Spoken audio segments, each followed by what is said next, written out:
भूटान के महामहिम प्रधानमंत्री और मेरे मित्र डॉक्टर छेरिंग जी, गणमान्य अतिथियों, देवियों और सज्जनों, नमस्कार।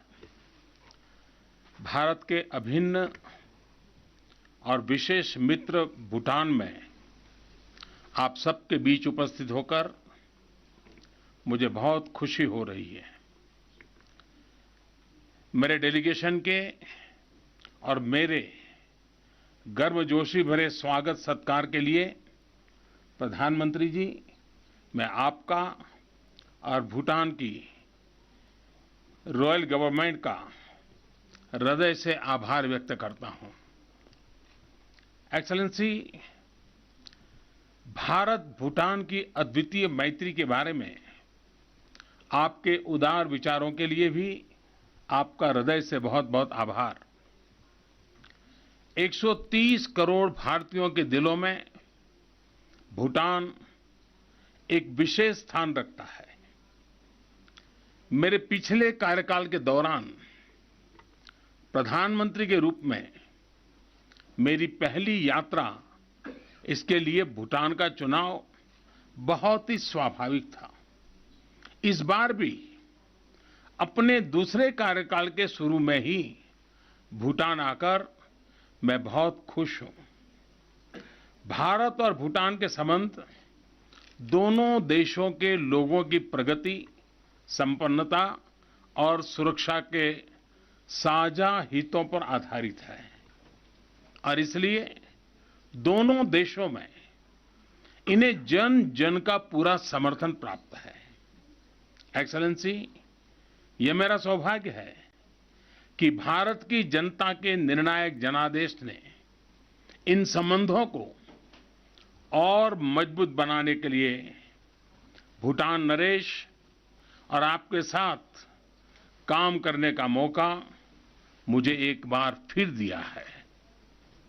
मुझे आज भूटान के महामहिम नरेश के साथ हमारी साझेदारी के बारे में चर्चा करने का अवसर मिला और कुछ देर बाद मैं महामहिम चतुर्थ नरेश से भी मिलूंगा। भूटान नरेशों की बुद्धिमत्ता और दूरदर्शिता ने बहुत लंबे समय से हमारे द्विपक्षीय संबंधों का मार्गदर्शन किया है। यही नहीं, उनके विजन ने भूटान को पूरी दुनिया के सामने एक ऐसे अनूठे उदाहरण के रूप में प्रस्तुत किया है जहां डेवलपमेंट को आंकड़ों से नहीं, हैप्पीनेस से नापा जाता है, जहां आर्थिक विकास परंपरा और पर्यावरण के साथ आगे बढ़ता है। ऐसा मित्र और ऐसा पड़ोसी कौन नहीं चाहेगा। साथियों, यह भारत का सौभाग्य है कि हम भूटान के विकास में प्रमुख भागीदार है। भूटान की पंचवर्षीय योजनाओं में भारत का सहयोग आपकी इच्छाओं और प्राथमिकताओं के आधार पर आगे भी जारी रहेगा। साथियों, हाइड्रो पावर हमारे दोनों देशों के बीच सहयोग का महत्वपूर्ण क्षेत्र है। दोनों देशों ने मिलकर भूटान की नदियों की शक्ति को बिजली में ही नहीं, पारस्परिक समृद्धि में भी बदला है। आज हमने मांगदेच परियोजना के उद्घाटन के साथ इस यात्रा का एक और ऐतिहासिक मुकाम हासिल किया है। दोनों देशों के सहयोग से भूटान में हाइड्रो पावर उत्पादन क्षमता 2000 मेगावाट को पार कर आगे बढ़ रही है। मुझे विश्वास है कि हम अन्य परियोजनाओं को भी तेजी से आगे ले जाएंगे। एक्सेलेंसी, भूटान के सामान्य लोगों की बढ़ती जरूरतों को पूरा करने के लिए भारत से एलपीजी की आपूर्ति 700 से बढ़ाकर 1000 मैट्रिक टन प्रति माह की करने का हमने निर्णय किया है। इससे क्लीन फ्यूल गांवों तक पहुंचाने में मदद मिलेगी। साथियों, डॉक्टर छेरिंग ने हमारी पहली मुलाकात में मुझे बताया था कि राजनीति में आने के लिए उनकी प्रमुख प्रेरणा सामान्य मानवी को अच्छी स्वास्थ्य सेवाएं प्रदान कराने की रही है। मैं उनके विजन से बहुत प्रभावित हुआ। भूटान में multi disciplinary super speciality hospital के उनके सपने को साकार करने में भारत हर संभव सहयोग करेगा। Excellency, SAARC currency swap framework के तहत भूटान के लिए करेंसी स्वैप की लिमिट बढ़ाने के लिए हमारा नजरिया पॉजिटिव है।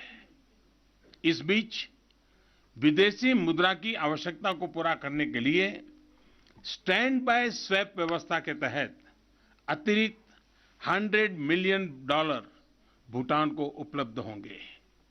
साथियों, स्पेस टेक्नोलॉजी के उपयोग से भूटान के विकास में तेजी लाने के लिए भारत प्रतिबद्ध है। हमने आज साउथ एशिया सैटेलाइट के अर्थ स्टेशन का उद्घाटन किया है। यह भूटान में कम्युनिकेशन, पब्लिक ब्रॉडकास्टिंग और डिजास्टर मैनेजमेंट के कवरेज को बढ़ाएगा। इन उद्देश्यों के लिए भूटान की जरूरत के अनुसार एक्स्ट्रा बैंडविड्थ और ट्रांसपोंडर भी उपलब्ध कराया जाएगा। दोनों देश छोटे उपग्रह के निर्माण और स्पेस टेक्नोलॉजी के प्रयोग में भी सहयोग करेंगे। भारत के नेशनल नॉलेज नेटवर्क के साथ कनेक्शन भूटान के छात्रों और शोधकर्ताओं को भारतीय विश्वविद्यालयों के लिए नए साधनों से जोड़ेगा। यह दोनों देशों के बीच साझा नॉलेज सोसाइटी की स्थापना के लिए एक महत्वपूर्ण कदम है, जो विशेष रूप से हमारे युवाओं को लाभान्वित करेगा। रॉयल भूटान यूनिवर्सिटी और भारत के आईआईटीज और कुछ अन्य टॉप शिक्षण संस्थाओं के बीच सहयोग और संबंध शिक्षा और टेक्नोलॉजी के लिए आज की आवश्यकताओं के अनुरूप है। कल रॉयल भूटान यूनिवर्सिटी में इस देश के प्रतिभाशाली युवाओं से मुलाकात की मैं उत्सुकता से प्रतीक्षा कर रहा हूं। साथियों, मुझे बहुत खुशी है कि आज हमने भूटान में रुपे कार्ड को लॉन्च किया है। इससे डिजिटल भुगतान और व्यापार तथा पर्यटन में हमारे संबंध और बढ़ेंगे। हमारी साझा आध्यात्मिक विरासत और मजबूत पीपल टू पीपल संबंध हमारे संबंधों की जान है। इसे ध्यान में रखते हुए नालंदा विश्वविद्यालय में भूटान के लिए पोस्ट ग्रेजुएट स्कॉलरशिप को 2 से बढ़ाकर 5 किया जा रहा है। मैंने आज यहां शबडुरुंग का आशीर्वाद प्राप्त किया है। मुझे यह घोषणा करते हुए प्रसन्नता हो रही है कि इस विलक्षण प्रतिमा की भूटान में मौजूदगी 5 साल और बढ़ाने के लिए भारत सहमत है। एक्सेलेंसी, भारत भूटान संबंधों का इतिहास जितना गौरवशाली है, उतना ही आशाजनक भविष्य भी है। मुझे विश्वास है कि भारत और भूटान दुनिया में 2 देशों के बीच संबंधों का एक अनूठा मॉडल रहेंगे। इस सुंदर ड्रूक युल में दोबारा आने का अवसर देने के लिए आपके स्वागत, सत्कार और प्यार के लिए एक बार फिर बहुत बहुत धन्यवाद। ताशी देलक।